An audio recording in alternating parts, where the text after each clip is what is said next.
how it has traded around the non-farm payrolls report. That's a data point of the government jobs number that comes out the first Friday of each month. So we've got one coming our way this Friday on the 6th.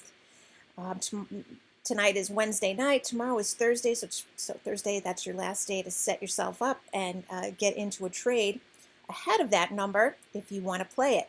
It is usually a pretty good market mover, and I'll show you what has happened over the course of the last 4 reports. I found this site with this nice simple table that shows the last 4 reports here. The one that came out in April, this is a backwards looking report, so it was for the month of March, but the one that came out in April. This was a huge beat, 916,000 versus expectations of 647. Huge beat there. The one that came out in May, however, was a huge miss, 266,000 versus 978 expectations. And then the one in June, also a miss, but not as bad of a miss, 559,000 versus 650K. Then finally the one that came out last month in July, 850,000 versus 700,000. And we know that July was a pretty good month. We made a lot of new all-time highs and rallied pretty strongly once we got out from underneath that non-farm payrolls report. I guess with the exception of this right here. So these arrows here mark where those last four non-farm payrolls reports were. Here was the one that came out in April. I put 2 arrows here because this was the report that came out when the U.S. market was closed for Good Friday, Easter weekend.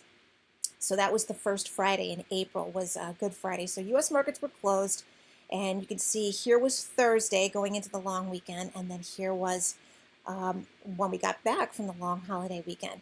So there was the move going into it. Then we had to hold those calls or puts or whatever it is that you had over the long weekend, and then you got some more out of it because we opened on, we gapped up open and just rallied throughout the whole day on that report. And that was the one that was a pretty nice beat. This was the one that was almost, it was 900 and something thousand.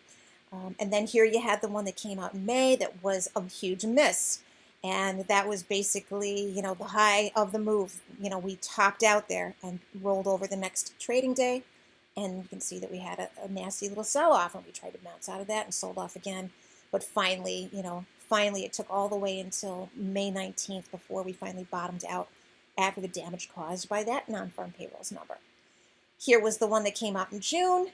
It looks like this was all front-loaded. Everybody assumed we would have to have gotten a beat.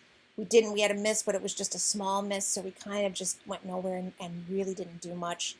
And then finally leading up into the one for July, which was finally a beat, huge run up into it, a little bit of selling afterwards, followed by a bigger sell-off, but then rallying up to where we are now.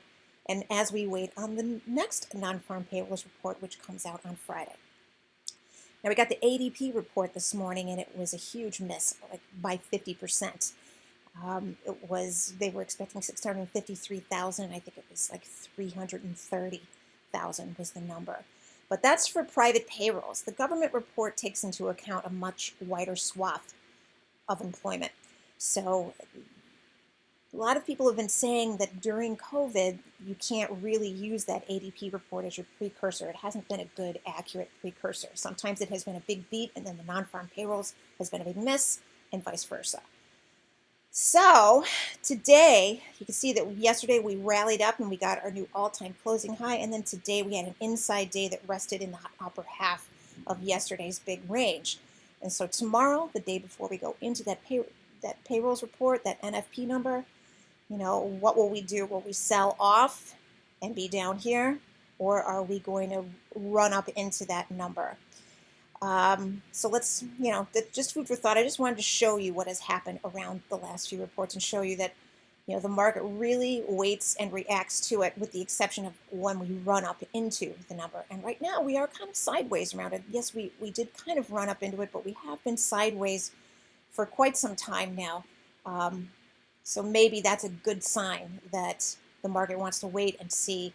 So maybe you're not going to miss that much if you wait to get into a play for that, or you're not going to lose that much if you take the gamble and buy a call ahead of it. Let's take a look at what's going on with the call volume and prices right now. I saw something pretty interesting here. I really don't like the idea of using the Friday, August 6th for that non-farm payrolls report because I never like to use something that's going to expire that day. But if you do, I mean, there's lots of volume and choices. I like to at least go out to Monday so that I have the next day to trade that. You can see quite a bit of volume here standing out in the 44.20. That's, like the nice low strike there. But if we go, and then all the way out here for the Monday expiration, all the way out to 44.85. So to my mind, this must be the lottery players who are, going for that huge beat in the non-farm payrolls, and it doesn't really cost them much. But if you go out to next Friday, this was really intriguing to me. The 44.50, which was the call strike we were using on Monday coming into this week, but of course it kind of went belly up on us. Those went out right at the $8 window, and they were the clear volume standout. If we are going to open flat tomorrow, we're only slightly up, and these are still holding their $8 window. I think this is the play that you grab to play the non-farm payrolls report, because then you have an entire week to fix any mess that's created by that. Meaning, if we get a bounce, then maybe you short, the 445 or the 440 against that one to ease up any of your losses and maybe even make a profit. Or if we do get a blowout report and we start to rally, we know we're going right to 44.50 and probably beyond that. In which case, if these go in the money, as of the close today, the S&P 500 closed at 44.02. So let's look at the 4,400 strike, because that's what's in the money. Those are worth $30 to $31. In a couple more days, maybe those are worth $27, $28 when they go in the money. So if we're going to gap up open and run right into 44.50, this could be one of those situations where these go to, these go all the way to like the $50 mark, like those options did back in April.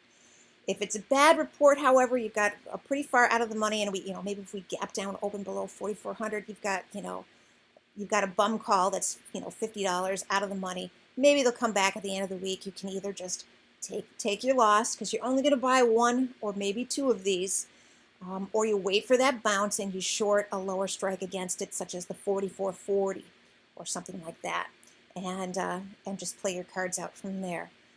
Okay, so that's how I would play it. I'm really not interested in buying puts for this, but if you did, you might as well go out here to next Friday. You can look at these 43.50s. They're really standing out on the volume. They are like $16 though. So you'd have to approach this as, if you usually buy the $8 window and you buy two of them, you only buy one of these. If you usually only buy one option and it's the $8 window, maybe this isn't the play for you. Maybe in this case, this is where you go to the Monday expiration. And maybe you look here at these 43.60s kind of standing out on volume. They're below the $8 window, but maybe, if we open and we start to pull back, these will gain and hold their $8 window. Okay, so those are some ideas there on how to play the non-farm payrolls report, some strikes that I like, and the way it has gone over the course of the last 4 reports. Have a great rest of your evening. Hope this video helped you out as always. Good luck and good trading.